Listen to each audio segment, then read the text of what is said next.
আসসালামু আলাইকুম। আরও একটা মজার রেসিপি নিয়ে হাজির হলাম। আমি মাইশা ফ্রম মাইশাস কিচেন। আজকে আমি আপনাদের সাথে শেয়ার করব খুবই মজার চিকেন রোস্টের রেসিপি। আর এই রোস্টের তৈরি করার জন্য রোস্টের মশলা তৈরির ঝামেলা ছাড়াই খুব সহজে আপনাদের সাথে শেয়ার করব। চলুন তাহলে আজকের রেসিপিটি শুরু করা যাক।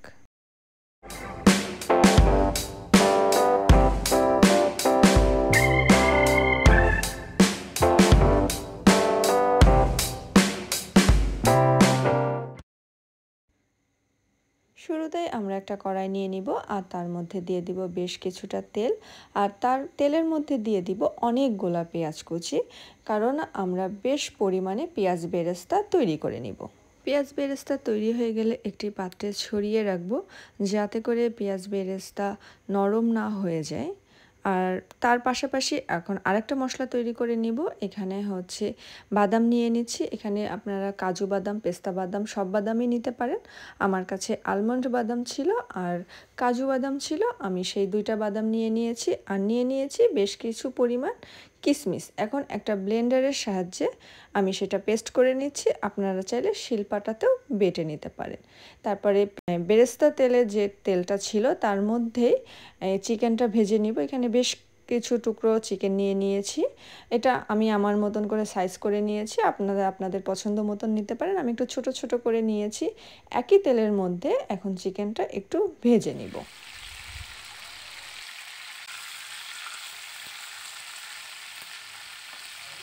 চিকেনটা ভাজার আগে আমি একটু প্রসেস করে নিয়েছিলাম।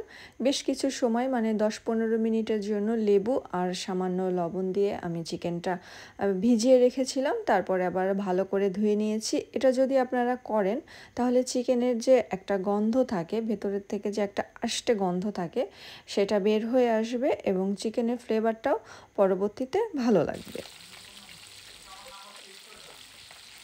আমি বেশ এপিট ওপিট ভালো করে লাল লাল করে ভেজে নিয়েছি। আমার চিকেন প্রায় ভাজা শেষের দিকে। এখন একটি পাত্রে চিকেনের পিসগুলো উঠিয়ে নিব।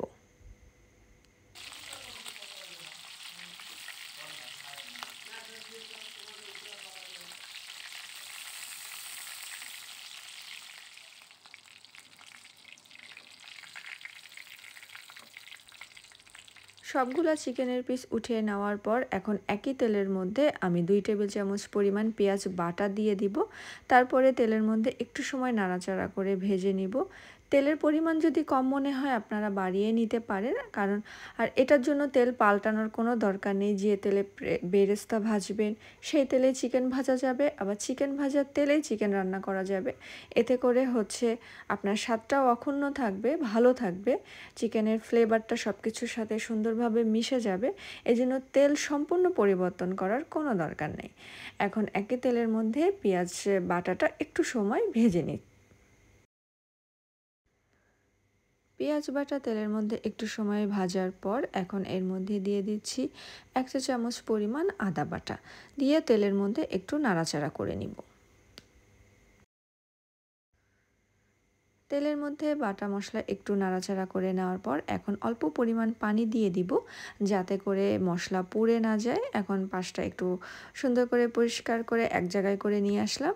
এখন দিয়ে দিচ্ছি এই যে প্যাকেট মশলা।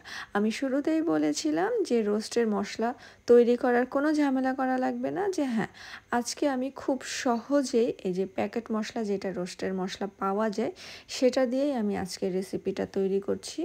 আর খেতেও খুবই মজা হয়েছিল। আমি এই ফার্স্ট টাইম ট্রাই করলাম এটা আসলে দেখার জন্য যে প্যাকেট মশলার দিয়ে রোস্ট তৈরি করলে আসলে কেমন হয়, সেটা জানার জন্যই আসলে আমি এটা করা। সেই প্যাকেট মশলা থেকে আমার চিকেনের পরিমাণ অনুযায়ী আমি দিয়ে দিয়েছিলাম 2 টেবিল চামচ পরিমাণ। তারপরে দিয়ে দিলাম কিছুটা, মানে হাফ কাপ পরিমাণ গরুর দুধ। চাইলে আপনারা গুঁড়া দুধও ব্যবহার করতে পারেন। তারপরে দিয়ে দিচ্ছি এই যে বাদাম বাটা আর কিশমিশ বাটা। আর হ্যাঁ, একটা কথা বলতে ভুলে গিয়েছিলাম, বাটার আগে আমি বেশ 10 মিনিটের জন্য পানিতে ভিজিয়ে রেখেছিলাম। সেই সব কিছু দিয়ে এখন খুব ভালো করে মশলাটা তেল ওঠা পর্যন্ত একটু সময় কষিয়ে নিব।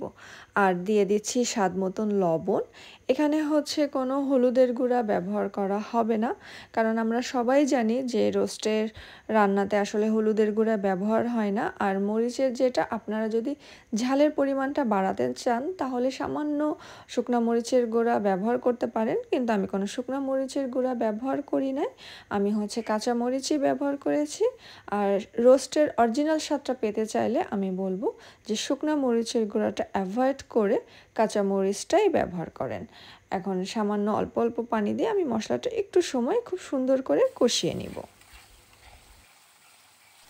দেখতেই পাচ্ছেন মশলাটা খুব সুন্দর করে কষানো হয়েছে, তেল আর মশলা বেশ সুন্দর, মানে আলাদাও হচ্ছে না আবার মিশেও যাচ্ছে না, বোঝা যাচ্ছে খুব সুন্দর করে তেল ছেড়ে দিয়েছে মশলা। তারপরেই হচ্ছে এই পর্যায়ে কষানোর পর এখন হচ্ছে ভেজে রাখা চিকেনগুলো দিয়ে দিব। চিকেনগুলো দেওয়ার পরে মশলার সাথে খুব ভালো করে খুব সুন্দর করে মিশিয়ে নিতে হবে। মশলা তেলের সাথে একটু সময় চিকেনটা নাড়াচাড়া করে নেওয়ার পর এখন দিয়ে দেব সেদ্ধর পানি।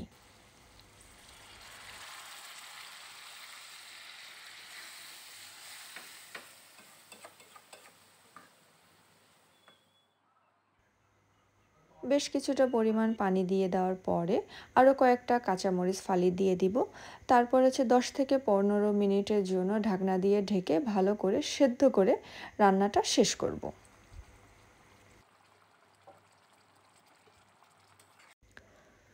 রান্নার মাঝপথে দিয়ে দিব হচ্ছে 1 চা চামচও পরিমাণ হচ্ছে চিনি। তারপরে শুরুতে যে পেঁয়াজ বেরেস্তা তৈরি করে রেখেছিলাম সেটারও কিছু পরিমাণ পেঁয়াজ বেরেস্তা হচ্ছে হাতের সাহায্যে গুঁড়ো করে দিয়ে দেবো। এই যে দেখলে বুঝতে পাচ্ছেন যে হাতের মধ্যে ডলা দিয়ে ভেঙে হচ্ছে সেটা গুঁড়ো করে দিব। এতে করে হচ্ছে পেঁয়াজ বেরেস্তাটা খুব ভালো একটা ছোট ছোট একটা ক্রাশ তৈরি করবে, এটা ভালো লাগবে। আর যদি আস্তে আস্তে ওইভাবে দিয়ে দিই তাহলে মনে হবে কি পেঁয়াজটা আপনার দিকে তাকিয়ে আছে। এটার জন্য যদি এই হচ্ছে পেঁয়াজ বেরেস্তাটা হচ্ছে হাত দিয়ে ভেঙে সুন্দর করে ছোট করে গুঁড়ো করে দেন, এটা খুব ভালো লাগে। আর সামান্য পরিমাণ দিয়ে দিচ্ছি হচ্ছে রোস্টের মশলা, প্যাকেট যে মশলাটা ছিল এটা হচ্ছে কিছু পরিমাণ হচ্ছে উপরে ছিটিয়ে দিচ্ছি, তাহলে খুব সুন্দর একটা ফ্লেভার তৈরি হয়, খুব ভালো লাগে খেতে। এটার জন্য দেওয়া, চাইলে আপনারা হচ্ছে মশলাটা দেওয়া স্কিপ করে যেতে পারে। এখন আরও মিনিট খানিক হচ্ছে চুলার পরে একটু ভাপে দিয়ে রাখবো। মিনিট খানিক পরে দেখেন সুন্দর হচ্ছে মাংস থেকে তেল ছেড়ে দিয়েছে আর কি সুন্দর একটা কালার আসছে। মানে এই সময় যদি আমি আপনাদেরকে এই চিকেন রোস্টের ফ্লেভারটা আপনাদেরকে দিতে পারতাম তাহলে বুঝতে পারতেন যে কতটা সুন্দর একটা ফ্লেভার আসছে। আর খেতেও মাশাল্লাহ অনেক মজাও হয়েছিল। তৈরি হয়ে গেল খুবই মজার আর খুবই সহজভাবে চিকেন রোস্টের রেসিপি, মানে মশলা তৈরির কোনো ঝামেলা লাগবে না। আমি চিন্তা করতাম প্যাকেট মশলাটা কেমন হয় না হয়, আসলে আইডিয়াই ছিল না, কিন্তু না, আসলে প্যাকেট মশলা দিয়েও যে রোস্ট খেতে মজা হতে পারে আমি নিজে তৈরি না করলে আসলে জানতেই পারতাম না। পরিবেশন করুন গরম গরম পোলাওর সাথে গরম গরম রোস্ট। তৈরি হয়ে গেল খুবই মজার একটি রোস্টের রেসিপি।